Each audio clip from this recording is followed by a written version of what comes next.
Scrapped plans from Impact Wrestling Bound for Glory have been revealed. Plus, New Japan are teasing the return of a classic title. And we have an update on Lance Archer following an injury scare on Dynamite. It's all in the wrestling news right now. Bound for Glory over weekend. I saw loads of people. Well, spoiler for Bound for Glory, by the way. If you haven't seen it, cool, you're here, cool.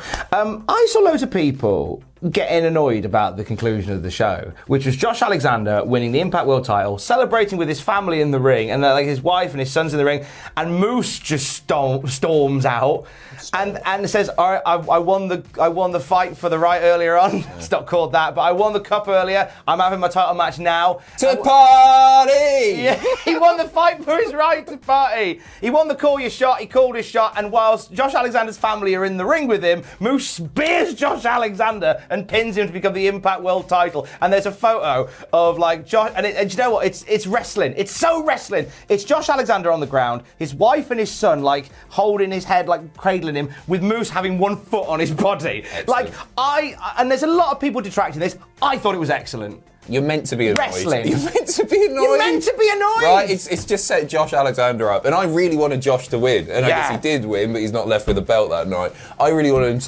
him to be the champion. Now I want to see it even more. That's it. That's it. It's the name of the game, baby. Bound for Glory was an excellent... That was meant to be Vince Russo. What was that? Your Morks. Your Morks and Mindies. Talking about Bound for Glory, there were 3 debuts that were meant to go down that were scrapped. Yeah, we meant to see a fair few big names, in fact. Number 1, Braun Strowman, the Titan. Sean Ross Sapp saying the two sides have held talks, but no deal's in place yet, which is conflicting with other reports that were saying like he's going to be there. Even talent were led to believe that he was indeed going to be there. He was on a flight to Vegas. Right? Just fancied a little bit of a flutter. The second, Bray Wyatt. Fightful noting that a deal to bring Wyatt to Impact was not close to happening yet. But they wanted something for Bound for Glory. They wanted him to do something for it. I don't see Wyatt doing it. The third, a name that hasn't been mentioned that much in relation to Impact Wrestling, Bronson Reed, Jonah. Fightful saying he was booked for the show, but was unbooked for an undisclosed reason. So he was going to be there, so probably expect to see him sooner rather than later. Tantalisingly close. I mean, there's tapings tonight taking place for the next couple of weeks of Impact. There was some last night as well, so maybe he'll turn up. Maybe he'll turn up tonight at the tapings in Sam's Town. Could be a COVID thing. Could very well be a COVID thing. I don't know. I'd love to see, you know what, any of them in Impact, except Bray Wyatt, who I want to see do other stuff. Actually. Yeah. I'd rather see him in AEW. But again, like, and to come back to, I mean, yeah, Bray Wyatt definitely for AEW, but to come back to whole, like, the idea of the finish to Bound for Glory, like, you've got all this, like, Bound for Glory was very much like the crossroads of the wrestling multiverse. On Saturday, you had, like, New Japan and AEW and NWA and loads of places there. Mike Knox was there, I think. Everyone but Mike Knox, sadly. But to end it on 2 Impact guys. Yeah. Was the right way to go. Absolutely. 100%. We have Impact tapings, as we alluded to just then. If you don't want them spoiled, probably skip ahead about, I think, 15 seconds when I say this. So, notable thing, Josh Alexander is fighting Minoru Suzuki. I think Josh Alexander's gonna be fine when he gets out or lose the title. He's fighting Suzuki. That'll go down 15. on Impact. Is that all right? Yeah. Nailed 15. it. Well done. I can't count. I got to 15. What's that? God bless you. It's just another Manic Monday. Yeah. The IWGP Championship is in discussion today. So, we saw Okada win the G1. That was always going to be the plan, despite the injury to Kota Ibushi. And we send our best to Kota Ibushi. But in the press conference post G1, Okada had said that he doesn't want to carry a briefcase round to signify him winning the G1. He wants to bring back the IWGP, the old school IWGP title, and the good belt. Remember that one? The good one.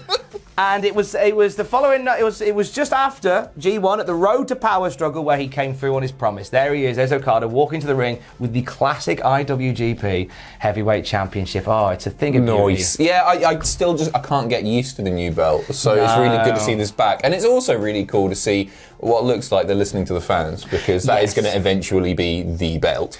Because I think people miss having the Intercontinental title as well, and they're having them all merged together in one new sort of weird winged belt. I think, listen to your fans, take it back. Okada's going to be in the US as well. He's been confirmed for Battle in the Valley in California next month. So Okada returning to the US for the first time in a while. Nice. I like it. They could do with a boost in the ticket sales, I believe. I reckon just get as many. Mike Knox, what are you doing?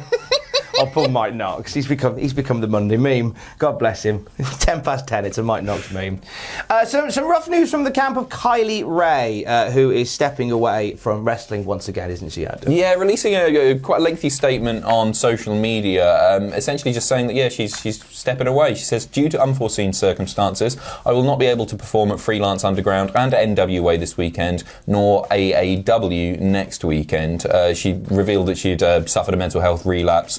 And she'd been masking the pain with drugs and alcohol, marijuana and alcohol. She basically said, sorry to anyone that I've let down, the fans, the promotions, but it's, you've got to look after yourself first. Nothing to apologise for. So really sad to see her relapsing though. That really sucks. Yeah, it does. We send all the best. We also send the best to Greg Hamilton, who is about to start some wild legal proceedings this morning. I don't understand this story, Tom. I don't know what West Side Gun is. West Side Gun is a hip-hop group. Okay, yeah. West Side Gun. I know. You know this. Obviously. You love West Side Gun. Every morning when we come in and we've got the radio on and we're listening to, I don't know, Kerrang or BBC Radio Newcastle, you go, put West Side Gun on. Absolutely. And I'm like, sorry about that, we'll make that happen. In order, it goes Billy, Bart, West Side. Tommy. Oh, poor Tommy. So Hamilton called out West Side Gun on Instagram because they sample his voice in a song of theirs, but they didn't ask. So Hamilton has said, well, West Side Gun, let's hope that since you stole my voice for your incoherent kindergarten fables, that you saved up enough delivering for DoorDash, because you are emoji swearing. You can put... You'll be paying me for years. Apologise, and I'll think about not collecting every dime for the rest of your life. Or I can just get WWE lawyers, that's okay too. Settle with my lawyer and don't ever use my voice again. Is this a work? So wrong. He's cut a promo. What is it? It's quite an angry promo from Greg Hamilton. I don't understand. You are... what? I wonder whether he he's right. You shouldn't have nicked somebody's voice and put it in a song. I wonder if he was hungry when he sent that. I'm normally in a rotten mood if I haven't. You mentioned DoorDash. He's obviously got one on the... There you go. He's delayed. The driver's got lost and he's pissed off and he's taken it out on poor West Side Gun. If I'm in a bad mood, Alex will normally say to me, are you hungry or are you tired? And it's normally one of the two or both. I go, yeah, I think I'm both. I think Greg Hamilton was hungry or tired. But hey, we'll keep an eye on that one. Unless we're going to get WrestleMania, West Side Gun versus Greg Hamilton. My way or the highway. Could be a thing. Final looking good to AEW Dynamite. It was the Eliminator Tournament. It continued on Saturday Night Dynamite EE, and it was Eddie Kingston versus Lance Archer. And I know you were busy over the weekend, so I don't know whether you caught the bump. I've seen I wasn't that busy, Tom. I just went out for a carvery. How long you take having a carvery? You and Greg Hamilton.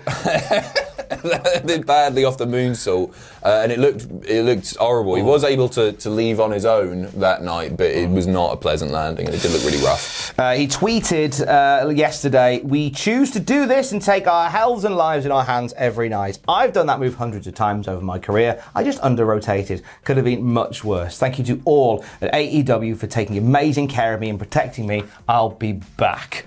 So he looks like he's in good form, which is worrying when you consider how he landed. He's right though. Could have been way worse, and it is that simple, isn't it? Just a slight misstep, and you could really mess yourself up. So it's good to hear he's going to be on the mend, and he'll be grand. Absolutely. Big lad. Twitch.tv/Cultaholic from 1 p.m. British summertime. I will not stop streaming until I've completed a one-man performance of Romeo and Juliet. That's the thing. That's the thing. Anybody not paying attention there? The shift in tone from Lance Archer messing himself up to doing Romeo and Juliet on my own. Pro, mate. Nobody can stop me. What are you going to do about it? So what are you going to do? You're going to join me. Because when you donate bits, you get to add lines to the show. Love a line. There you go. Who doesn't, eh? I won't do one before the show because that's naughty. Twitch.tv/Cultaholic 1 p.m. British summertime. Have a wonderful day. Stay safe. And love you. Bye.